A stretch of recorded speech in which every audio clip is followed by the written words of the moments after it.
In other words, the church repeated the history of God's Old Testament people. Even, as I mentioned, at the latter part of the first century, she allowed the practices of the pagan nations, Rome and other nations, to encroach upon herself, and thus she lost her simplicity and her purity. And in the book of Revelation, chapter 17, we find a description of that church that had apostatized from Jesus Christ.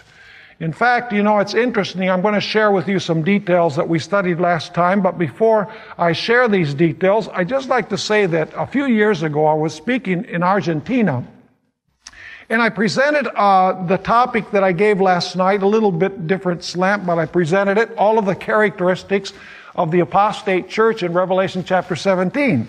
But at the end of the presentation, I never mentioned who these characteristics applied to.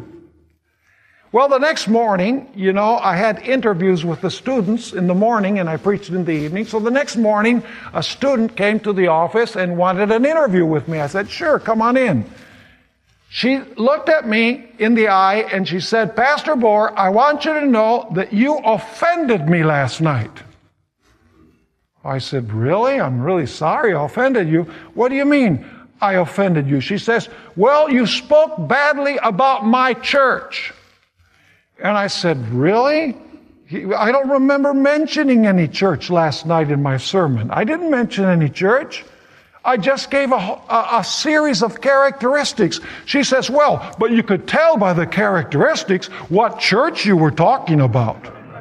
I said, well, if you could tell by the characteristics what church I was talking about, then you should take it to heart, because I didn't even need to identify the church to you. Now let's take a look at those characteristics again. The Bible is graphic and clear about the identity of the harlot or Babylon. First of all, I want you to notice that in Scripture, a woman represents the church.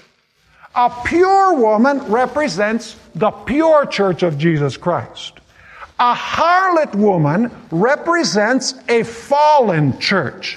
And I want you to notice in Revelation chapter 17 and verse 1 that it speaks about a harlot, which is an apostate church.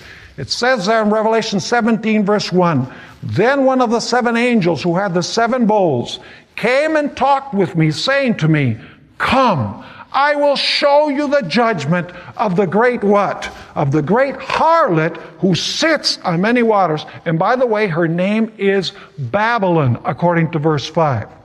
Now, I looked in Scripture, I looked in the concordance of Scripture, and I discovered something very interesting. In the Old Testament, Babylon is never called a harlot.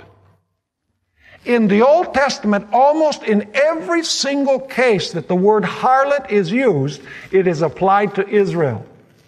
In other words, it's applied to God's people. In other words, in Revelation chapter 17, we're talking about the Christian church that has become Babylon. Now, I want you to notice several other interesting details about this church. First of all, it's called a harlot. In other words, it is a church, but it's an apostate church. Secondly, this is a church that has worldwide extent, global extent. You say, how do we know that? Notice Revelation 17 and verse 1 again.